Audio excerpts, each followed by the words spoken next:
You know why they put it as assistant?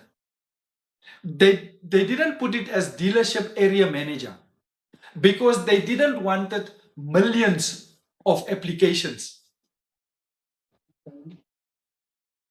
So when they put it as assistant, the one that qualified for the job did not apply. Because being a manager already, I can't go to assistant to apply for assistant. But because of the process of having millions of applications, they put it out as an assistant. And lo and behold, the one that did not think that this job is below me got the job. You that think they say dealership area manager, you have not have a management position before, you can't apply.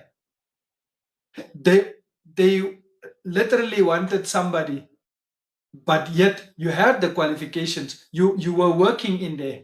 They wanted you, but you did not apply.